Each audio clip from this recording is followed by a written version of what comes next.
Halo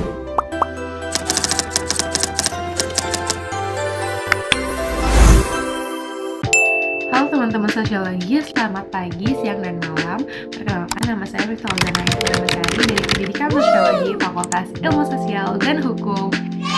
Seneng banget, akhirnya kita bisa ketemu lagi. Di video kali ini saya mau ngajak teman-teman untuk membahas mengenai fenomena sosial yang paling krusial, tapi tuh sangat viral banget di media sosial akhir-akhir ini.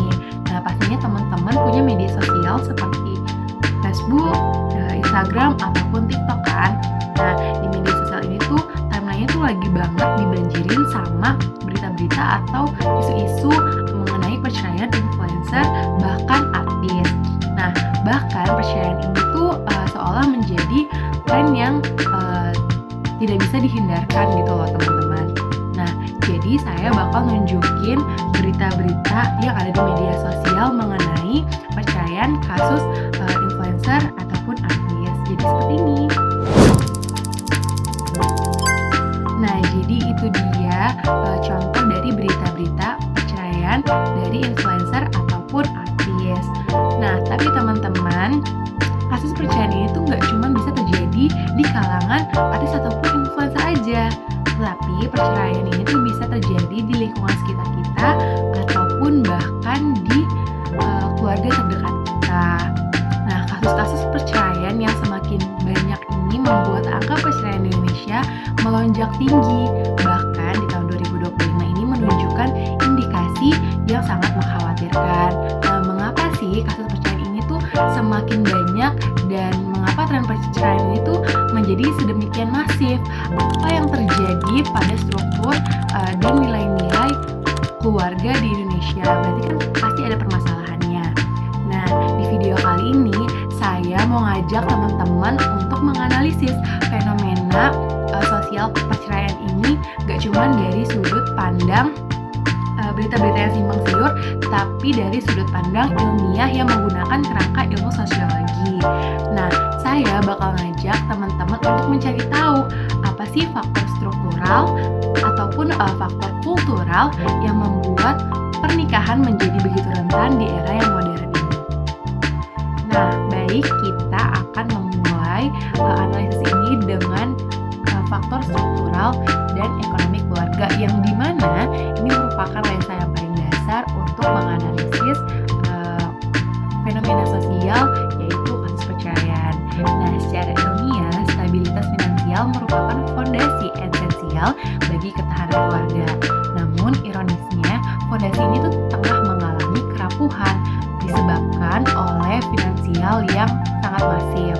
Analisis ekonomi keluarga menunjukkan bahwa kesulitan ekonomi, pengangguran, atau akumulasi beban utang secara signifikan meningkatkan kadar stres dan kecemasan dalam sistem rumah tangga.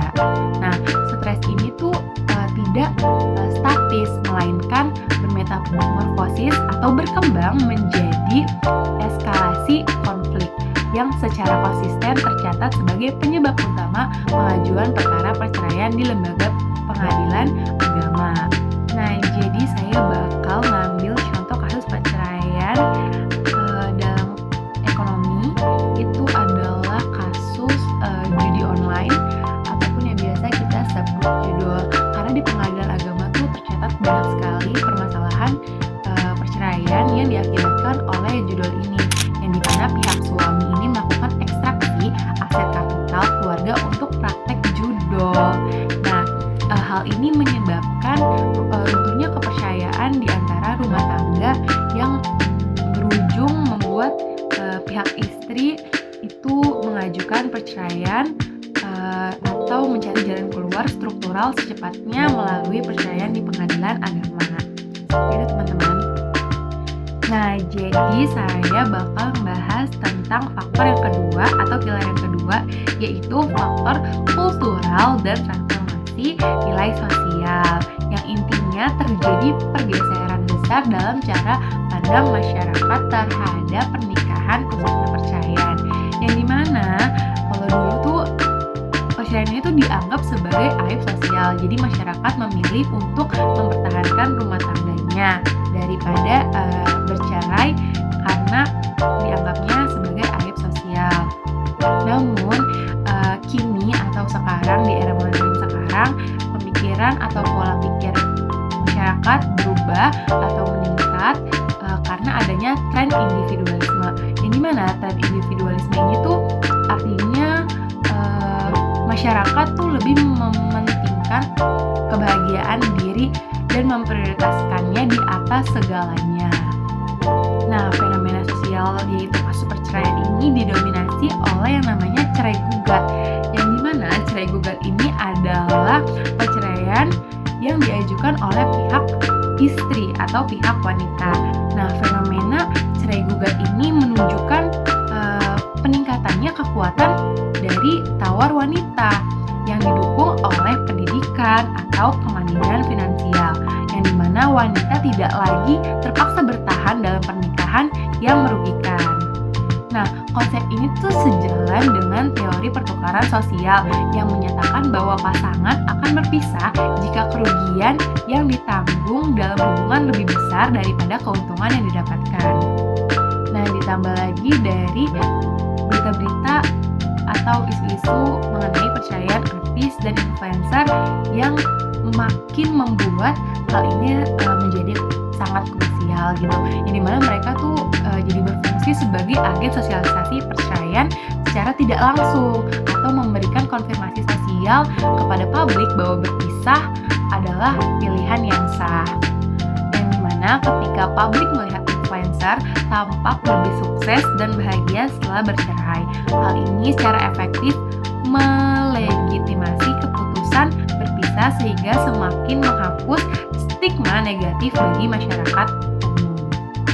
Nah, selanjutnya pilar yang terakhir yaitu disfungsi interaksional, yang dimana masalah yang muncul dari konflik sehari-hari. Nah, penyebab perceraian itu nggak cuman dari tentang yang saya bahas tadi yaitu judul, tapi juga dari perselisihan dan pertengkaran terus-menerus, yang dimana ini tuh bukti nyata bahwa kegagalan pasangan dalam menyelesaikan masalah, terutama di dalam komunikasi. Jadi komunikasi itu penting ya teman-teman, gak cuman dalam lingkup pertemanan aja, tetapi dalam lingkup berumah tangga.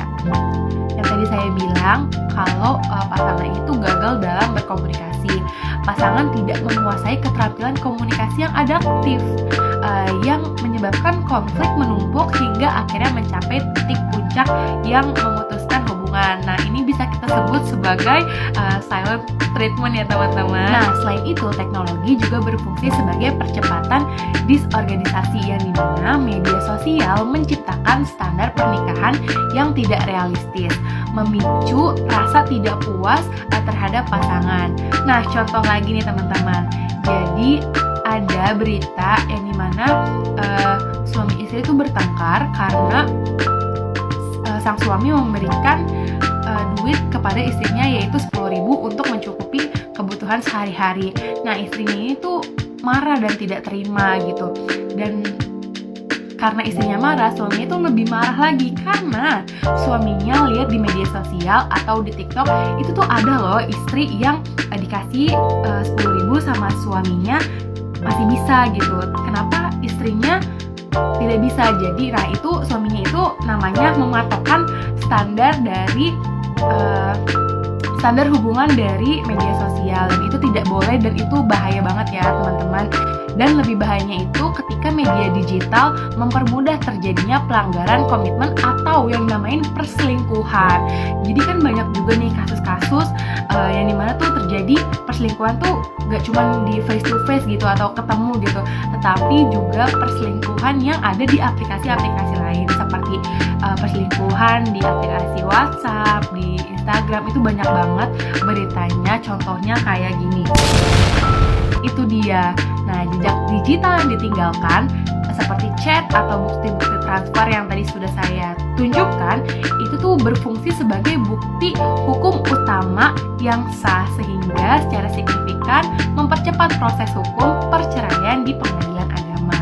Jadi itu dia teman-teman 3 pilar yang sudah saya analisis dari kasus perceraian atau fenomena sosial dari kasus perceraian. perceraian. Nah, tadi saya sudah menjelaskan kalau lonjakan perceraian khususnya di tahun 2025 ini tuh disebabkan dari interaksi multidimensi dari deteriorasi ekonomi, pergeseran kultural yang dipengaruhi oleh public figure tuh tadi khususnya, yaitu kayak artis ataupun influencer, dan juga disfungsi relasi yang diperparah oleh teknologi ataupun media sosial seperti TikTok, Facebook, dan Instagram. Solusi yang dibutuhkan dalam permasalahan ini atau dalam analisis perceraian ini adalah harus ada intervensi struktural seperti penguatan literasi finansial dan resolusi konflik pranikah untuk mencegah disorganisasi sosial.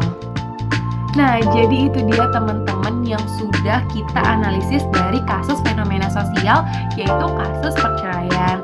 Jadi teman-teman udah tahu kan ya mengenai tentang kenapa sih tren perceraian itu menjadi sangat masif di kalangan masyarakat, dan juga teman-teman udah tahu kan sekarang kenapa sih atau apa sih hal yang terjadi pada struktur ataupun nilai-nilai pada keluarga di Indonesia ini gitu. Jadi teman-teman jangan lupa sama 3 analisis pilar yang sudah tadi kita analisis bareng-bareng ya teman-teman. Jadi mungkin itu saja teman-teman yang bisa aku tunjukin dan bisa aku berikan analisisnya. Jadi see you again.